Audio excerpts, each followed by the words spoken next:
Hello, I'm Stephen Aiken, your host of the Southern Citizen. Here we go again with another campaign season. It seems like these things never end, but yes, they do only come around once every 2 years. And I'm afraid it seems as though Bernie Sanders, the self-described Democratic Socialist, will be running again in 2020, and hopefully he'll lose again like he did last time. But let's hope that Donald Trump doesn't get back in. Well, anyway, in Bernie's book, where we go from here, 2 years into the Revolt by Bernie Sanders, on page 105, he says, quote, "We must reject the divisive attacks based on a person's religion, race, gender, sexual orientation, or identity, country of origin, or class." I find that statement coming from a progressive to be quite humorous because they are the ones that insist on all of these hate crime legislations. Hate crime legislation puts special interest groups above all others in under the law. Now, I want to make it, now he goes on to say, quote, "I want to make it very clear, terrorism is a very real threat, as we learned so tragically on September 11th, 2001, and many other countries have experienced similar attacks. But I want to be clear about something else, too. As an organizational framework for the global war on terror has been a disaster for the American leadership, oriented at the U.S. National security strategy around terrorism essentially allows a few thousand violent extremists to dictate policy for the most powerful nation on earth. It responds to terrorism by giving them exactly what they want," unquote. And that is found on page 105. Now, yes, I think terrorism is a real threat to the United States, and the war on terror has been a disaster for America, not just the leadership, but the citizens as well. I mean, look at the police state that we created at the request of the terrorists. You can't even board a plane without going through so-called security. And look at all the so-called red light cameras. Hey, next time that you lift the toilet seat, look for little cameras underneath the seat. And then Bernie goes on to say, quote, "In addition to draining our resources and distorting our visions, the war on terror to undermine our own moral standards regarding torture, indefinite detention, and the use of force around the world, using drone strikes and other airstrikes that often result in high civilian casualties. A heavy-handed military approach with little transparency or accountability does not enhance our security. It makes the problem worse," unquote. That came from page 106. And I agree with Bernie 100%. We must bring our troops home from all overseas conflicts now. Not only do we get to reduce the future number of PTSD cases, but future opioid cases and wounded as well. But we also get to reduce the military budget, and we must take that money that we do save and reduce the national debt with it. Now, on page 118, Bernie goes on to say, quote, "They, will cut the Pell Grants, making it harder for young people to go to college. They will cut the nutrition programs like food stamps and WICA, which will make it harder for low-income people to put food on the table. They will cut heating programs so that they will not be able to stay warm in the winter, unquote. Now, the they that Bernie was referring to are the Republicans. Well, let's start with Pell Grants. Pell Grants and other uh, federal scholarship programs need to be abolished because, as I pointed out before, the federal government has absolutely no authority in the U.S. Constitution for the Department of Education.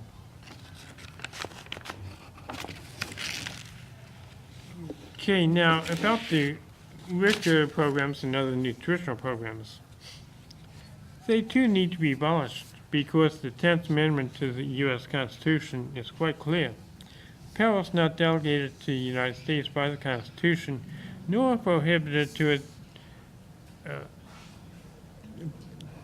nor prohibited by it to the states, reserved to the states respectively or to the people, unquote.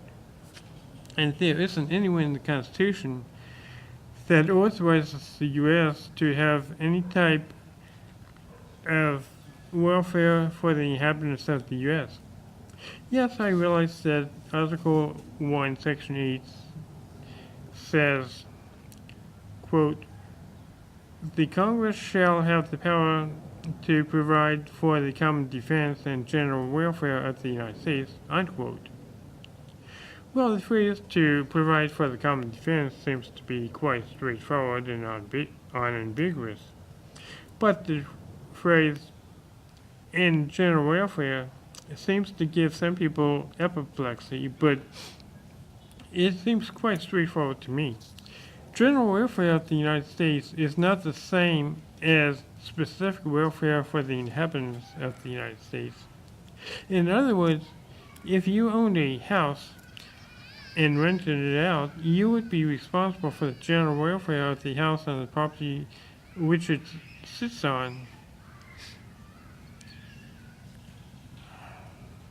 But you would not be responsible for the specific welfare of the residents of the house. In other words, you would not be responsible for the food, the clothing, the education, etc. Now,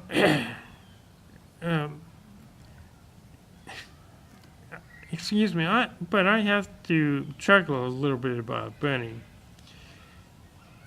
He says in his book, quote, the bottom line is that we need an economic policy that improves the lives of all Americans, not just the people on the top, unquote. Yes, I agree that yes, I agree. Then he continues, according to Bernie, we need what he calls, quote, a living wage, unquote. And Bernie proposes $15 an hour. Well, of course, that is precisely the wrong way to go about helping poor people. As I have said before you eliminate any program, even an unconstitutional one, you must eliminate or at least substantially reduce the need for the program. Okay, so let's begin reducing the need for the so-called nutritional programs.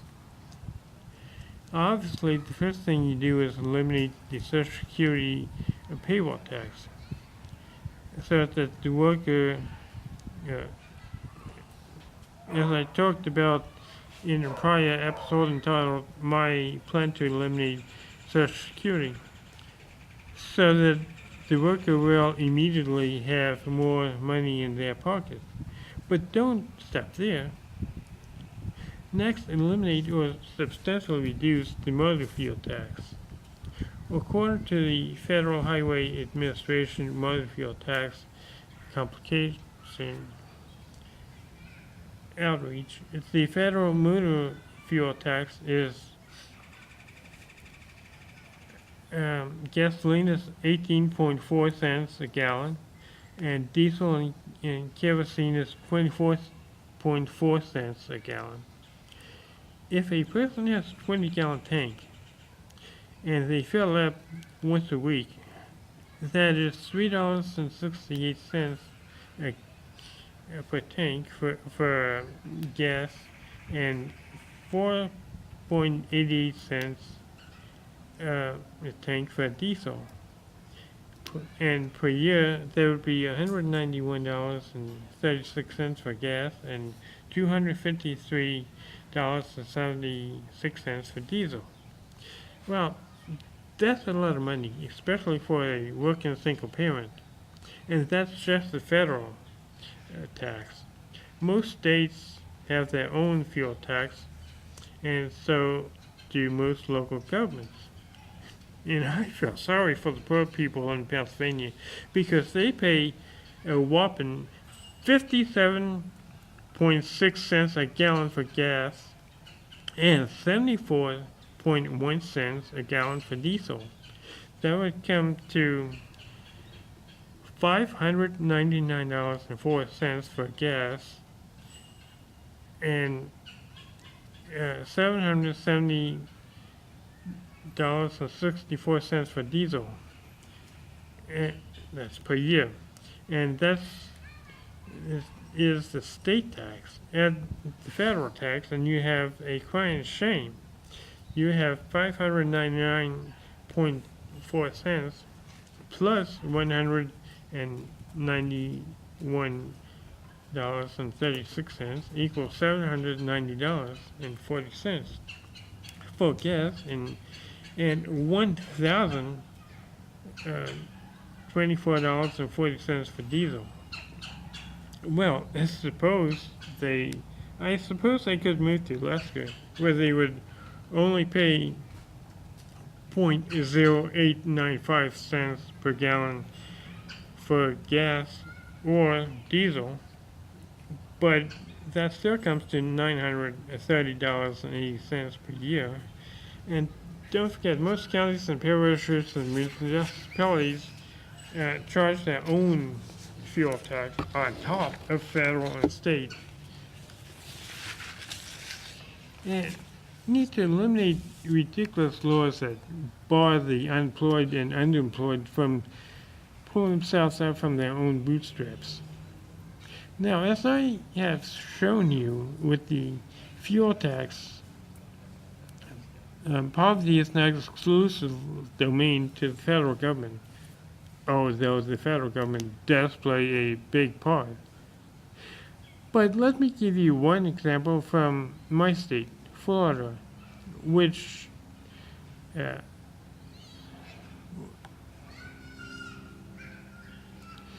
let me ask you what you think it would be the quickest and easiest way for a poor person to put some jingle in their jeans. Well, if you said to catch and sell fish, then I agree with you. But although Florida will permit you to do that, well, I hope that you're not a poor person trying to put some jingle in your jeans. Because Florida will help you part with what little money that you have. If you need to feed your family by fishing, sure, you can do that with a $17 a year license. Although, if you're a Florida resident, you can fish from shore for free. But don't try to sell them unless you have a Florida saltwater products license for $50. But that only allows you to sell to a wholesaler. No, if you want to sell directly to a consumer, you can't. You must sell to a wholesaler. And a wholesaler must sell to a retailer, and retailer can then sell to the consumer. No wonder seafood is so expensive here in Florida. Thank you, government. Government at all levels are not necessarily. uh, Governments at all levels are necessary. Sure, they are. But they must work. But they must not make laws designed to keep the rich rich and the poor poor. But they do. Well, okay, I guess that's about it for this episode. Um, I hope you enjoyed the show, and I shall uh, talk to you next time. Okay? Well, you have a good day. Bye.